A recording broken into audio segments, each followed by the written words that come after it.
Hello everyone, welcome once again to CBSE T point. और आज की ब्रेकिंग न्यूज आपके सामने मैं लेके आया हूं। कोचिंग संस्थानों पे लगी नकेल और 10 पॉइंट में ये बात समझे। रियलिटी क्या है कि एजुकेशन मिनिस्ट्री की गाइडलाइन आई है। अब कई सारे पेरेंट्स को एग्जैक्ट समझ में नहीं आएगा कि ये गाइडलाइन क्या है, तो चलिए मैं आपको समझाता हूं इसके पीछे का गेम क्या है। वीडियो में पूरा बने रहिएगा, ये आपके लिए बड़े फायदेमंद है। चाहे आप एक स्टूडेंट हो या पेरेंट हो या किसी कोचिंग इंस्टीट्यूट के ओनर हो, तो ऐसा नहीं है कि सब कुछ बंद कर दिया गया है। बस चीजों को बेहतर ढंग से चलाना है। जिम्मेदारी टीचर्स की बढ़ गई है, एज वेल एज पेरेंट्स को भी इसकी नॉलेज होनी चाहिए, क्योंकि ये उनके हित की बात है। और एज ए स्टूडेंट आपको भी पता होना चाहिए, डजंट मैटर आप किस ग्रेड में पढ़ते हैं। तो चलिए देखते हैं आगे। देखिए यहां पे क्लियर लिखा है कि प्रेजेंट टाइम में देखा जाए तो कोचिंग का कारोबार तगड़ा है। अब आप सोच रहे हो कि सर आप भी एक कोचिंग इंस्टीट्यूट से हो। देखिए हमारी कोचिंग इंस्टीट्यूट जो भी आपको लगता है ये फ्री ऑफ कॉस्ट चैनल है। इस पे आपको आज तक ना कोई कोर्स बेचे गए हैं, ना ही किसी तरह के सारी क्लासेस आपको फ्री मिलते हैं। यूट्यूब पे डाउनलोडेड है, ये अपलोडेड है, आप वहां से देख सकते हैं। तो चलिए फिलहाल हम जानते हैं। तो इस तरह से देखा क्या गया कि कोचिंग इंस्टीट्यूट कहीं भी खोले गए, जैसे भी मुखर्जी नगर में सडन आग लगी थी, और राजस्थान में कोटा में जिन बच्चों ने सुसाइड किया, तो सुसाइड के केसेस बढ़ते जा रहे हैं, आग लगती जा रही है और तरह तरह की दिक्कतें हैं। कोचिंग इंस्टीट्यूट में कोई भी गाइडलाइन फॉलो नहीं की जाती। आप चाहे तो मुखर्जी नगर में कभी दिल्ली में जाके देख लें, मैंने खुद देखा है कि किस तरह से बच्चों को बैठाया जाता है वहां पे। ठीक है, इसका उल्लंघन करने वाले कोचिंग स्थानों पर 1 लाख रुपए तक का जुर्माना लगाया जा सकता है। पहले समझते क्या है। शिक्षा मंत्रालय ने कोचिंग संस्थानों को लेकर जारी गाइडलाइन में कोचिंग क्लासेस की सीमा का निर्धारण किया है कि 16 साल से कम उम्र या हाई स्कूल पास होने से पहले कोचिंग क्लास नहीं ज्वाइन कर सकता। मतलब अगर बच्चा घर पे बैठ के यूट्यूब पे ऑनलाइन पढ़ रहा है, देयर इज नो इशू। आप किसी उसको पर्सनल ट्यूटर को पढ़ा रहे हैं, नो इशू।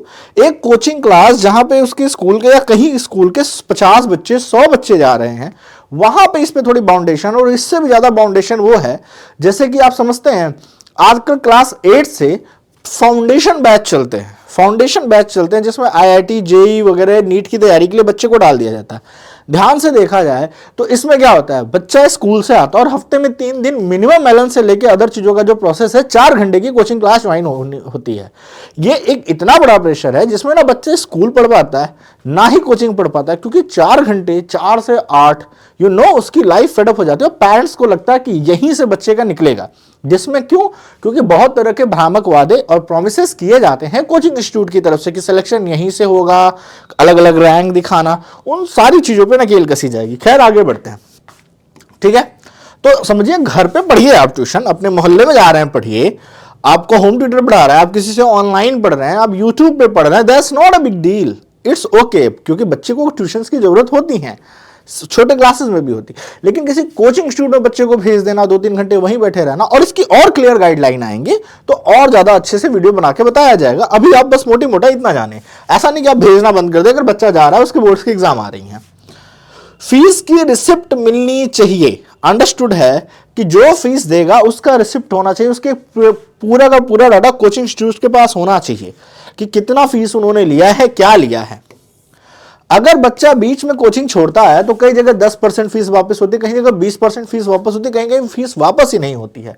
अगर बीच में छोड़ता है बच्चा तो बची हुई फीस 10 दिन के अंदर भीतर, मतलब कि आधा पढ़ा है तो आधी देनी है। ऐसा नहीं कि आपने 10 दिन में पढ़ लिया तो 10% ही फीस वापस होगी या 10% फीस काट के, वो आप ध्यान दें जब आप बॉन्ड साइन करते हैं, आपको गाइडलाइन पता होनी चाहिए। ठीक है, इसके अलावा जान लीजिए अगर किसी भी तरह के नोट्स वगैरह देते हैं तो वो कोचिंग फीस में ही इंक्लूड कर लें, एक्स्ट्रा पैसा उसके वो नहीं ले सकते। हालांकि ये लगभग में नोट्स में इंक्लूड कर ही लेते हैं फीस में आपके। ठीक है, एक छात्र से दूसरे छात्र के बीच में बैठने की 1 मीटर की जगह, मतलब जो क्लास ओवर क्राउडेड होती है, ओवर क्राउडेड क्लासेस नहीं चलाई जाएंगी। जो हजार बच्चों का बैच चल जाता है, 300-400 बच्चों का बैच चल जाता है, 60-70 का बैच चलता है, नहीं, give at least space, student can breathe at least, ठूस के नहीं बैठाना है।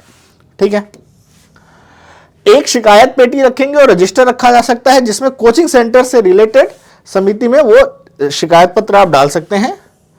स्कूल के समय नहीं कर सकेंगे कोचिंग, इसका मतलब क्या है, नई गाइडलाइन के अनुसार स्कूल की क्लासेस के समय विद्यार्थी कोचिंग नहीं कर सकेंगे। इसका मतलब क्लियर है कि जो स्कूल आवर है उस आवर में आप कोचिंग नहीं चलाएंगे। स्कूल आवर में ट्यूशन सेंटर्स नहीं ओपन होंगे। अगर स्कूल 3 बजे बंद होता है तो ट्यूशन सेंटर 4 बजे से, हालांकि मैक्सिमम 4 बजे के बाद से ही चलते हैं। ये बेसिकली गाइडलाइन तैयारी करवाने वालों के लिए नहीं उतनी है, बट 9 से लेकर 12 तक के बच्चों के लिए ये गाइडलाइन बहुत ज्यादा मैटर करती है, आप समझिएगा उसको, ठीक है। प्लस हफ्ते में एक छुट्टी चाहिए, पक्का है, टीचर्स को भी मिलनी चाहिए एज वेल स्टूडेंट को भी मिलनी चाहिए। प्लस छुट्टी के अगले दिन कोई टेस्ट नहीं रख सकते हैं आप।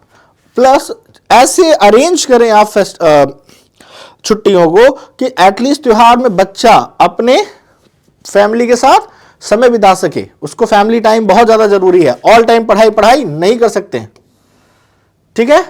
तो टेस्ट का जो भी है कि छुट्टी के बाद नहीं, और कोचिंग क्लास एक दिन में 5 घंटे से अधिक का नहीं होगा, और साथ ही साथ बहुत सुबह या देर शाम को नहीं होगा।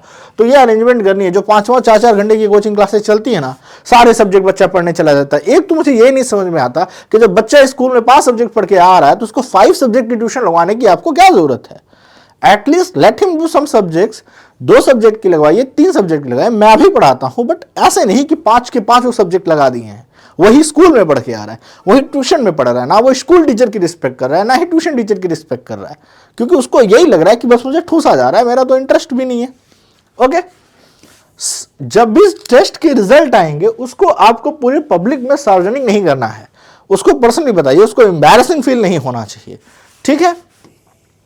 अगर कोई दिव्यांग है तो उसके अकॉर्डिंग आपका परिसर होना चाहिए कि वो आ सके। उसके अलावा कुछ और गाइडलाइन है, वो मैं आपको मोबाइल स्क्रीन से पढ़ के बता देता हूं, तो याद रखिएगा। एंड इसमें आप देखने को मिलेगा आपको गाइडलाइंस में, तो जो न्यू गाइडलाइन है, इसके अलावा ये भी क्लियर है कि नई गाइडलाइन में आप देखेंगे कि जो छुट्टियों का दौर है उसको डिस्क्राइब कर दिया गया है, और इसमें कोचिंग इंस्टीट्यूट भ्रामक वादे नहीं कर सकते। भ्रामक वादे का मतलब जैसे नहीं कहते अब की सिलेक्शन यहीं से होगा, यहां से पढ़ा नहीं तो, प्लस अब की बार 90 पार 100 पार, इस तरह के कोई भी प्रीवियस या आगामी वादे कोचिंग वाले नहीं करेंगे। इस तरह के एडवर्टाइजमेंट पे बैन लगाया जाएगा। प्लस वो जो फर्जी रैंक वगैरह दिखाते हैं उस पे बैन लगाया जाएगा। आप और हमेशा केवल मेडिकल और इंजीनियरिंग के ही ऑप्शन नहीं देंगे। जैसे इंडिया में सबसे ज्यादा कोचिंग IIT और नीट के लिए चलती है, उनको इसके अलावा भी बच्चों को ऑप्शन देना होगा, क्योंकि इंडिया में इंजीनियरिंग और मेडिकल का प्रेशर स्टूडेंट्स पे बहुत ज्यादा आ चुका है, ठीक है। एक एग्जाम्पल बताता हूं, मैंने मतलब मैं पढ़ाता हूं तो मैं कई सारे में देखता हूं 8th के बाद बच्चों को सीधे डाल देते हैं फाउंडेशन बैच में। रियलिटी में बच्चा मेंटली नहीं रेडी रहता, स्पेशली कोविड के बाद वाले बच्चे तो बिल्कुल रेडी नहीं थे, क्योंकि कोविड में उनके बेसिक्स भी बहुत क्लियर नहीं थे। जब बच्चा उस बैच में जाता है तो वहां पर एक हाई लेवल से पढ़ाया जाता है, ना बच्चा स्कूल कवर कर पाता है ना ही कोचिंग कवर कर पाता, और इसलिए आपको वहां पे दिक्कत देखने को मिल जाएगी।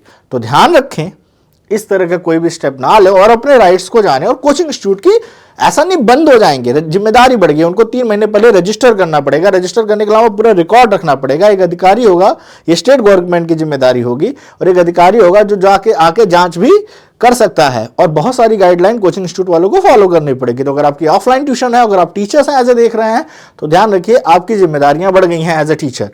प्लस आप ग्रेजुएट लेवल से कम के लेवल को टीचर भी अपॉइंट नहीं कर सकते। प्लस अगर उस टीचर पे किसी भी तरह के केस वगैरह चल रहे हैं तो कोशिश कीजिए कि उसको उस अपनी फैकल्टी में ना रखें।